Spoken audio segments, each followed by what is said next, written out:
Selamat datang di channel Investrade ID. Pembahasan kali ini akan berfokus pada saham yang rutin membagikan dividen dengan catatan laba bersih laporan kuartal keempatnya mencatatkan pertumbuhan secara Q-on-Q. Karena di saat ketidakpastian kondisi ekonomi saat ini, perusahaan yang mampu menunjukkan growth laba bersih membuktikan efektivitas manajemen dalam menghadapi kondisi ketidakpastian ekonomi. Kinerja saham Bank BCA mampu mencatatkan pertumbuhan 12,62% Q-on-Q pada kuartal keempat, dan pertumbuhan 12,72% year-on-year, berdasarkan data laporan keuangan tahunan 2024 pendatapan bunga dan syariah meningkat 9,77% year-on-year.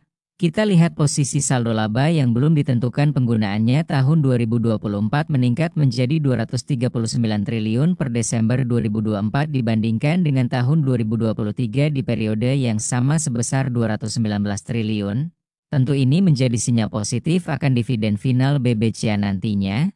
Dan non-performing loan atau nilai NPL BBCA 2024 menurun dibandingkan tahun 2023.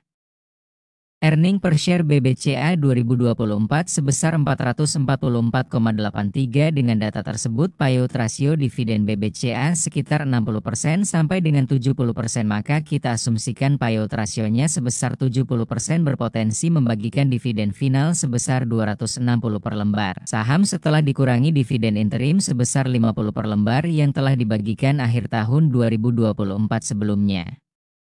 Kedua masih dari sektor perbankan yaitu saham BTPN yang sudah berganti nama menjadi BAN SMBC mencatatkan kenaikan laba bersih Q-on-Q kuartal 4 sebesar 209% dibandingkan Q4 2023, dan secara year-on-year pertumbuhan laba bersih BAN SMBC sebesar 19,2%. Berdasarkan data laporan keuangan tahunan BTPN pendapatan bersih bunga dan syariah, meningkat sebesar 26,2% year-on-year menjadi 15,2 triliun. Walaupun beban operasionalnya meningkat sebesar 29,7% secara laba bersih mampu mencatatkan pertumbuhan 19,8% menjadi 3,2 triliun. Earning per share BTPN tahun 2024 sebesar 264,23 yang meningkat dibandingkan dengan tahun sebelumnya. Dengan histori dividen payout rasio 2 tahun terakhir 20% dan sekitar 25% masing-masing berpotensi membagikan dividen nominal sebesar 52,8 per lembar saham dan 66 per lembar saham. Dengan asumsi harga saat ini di 2000 maka dividen yieldnya kisaran 2,6% sampai 3,3% di tahun 2025 sekarang.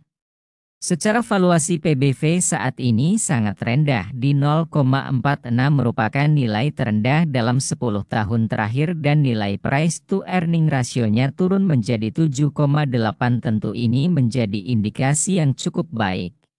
Namun kekurangan saham ini likuiditasnya volume perdagangannya sangat kecil karena saham yang beredar di masyarakat hanya 7,79%. Selanjutnya ada saham IC yang mampu mencatatkan pertumbuhan net income walau kecil hanya 0,6% Q-on-Q dan secara year-on-year-nya sama kecilnya pertumbuhan hanya 0,62%. Setelah dilihat dari data laporan keuangan tahunan ASI secara pendapatan bersih meningkat 4,5% year-on-year. Namun beban pokok pendapatannya bertambah 5,8% dan kontribusi lainnya yang membuat laba saham Astra turun dari 44,5 triliun menjadi 43,4 triliun di tahun 2024 ini. Dari data di atas kita mendapatkan fakta bahwa secara laba bersih HSI turun sekitar 1 triliun.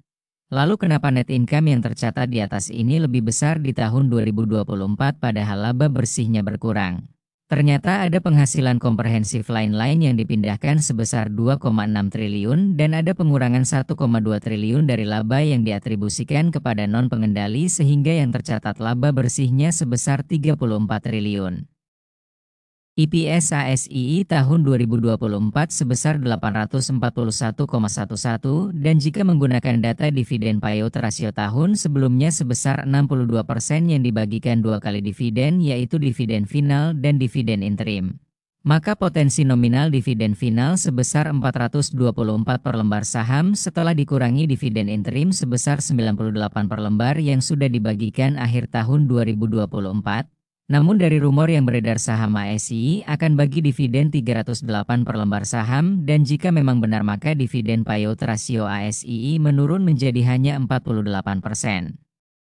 Secara price to book value ASI saat ini 0,93 yang merupakan PBV terendah dalam 10 tahun terakhir dan nilai P rasionya 5,83 yang juga nilai terendah dalam 10 tahun terakhir.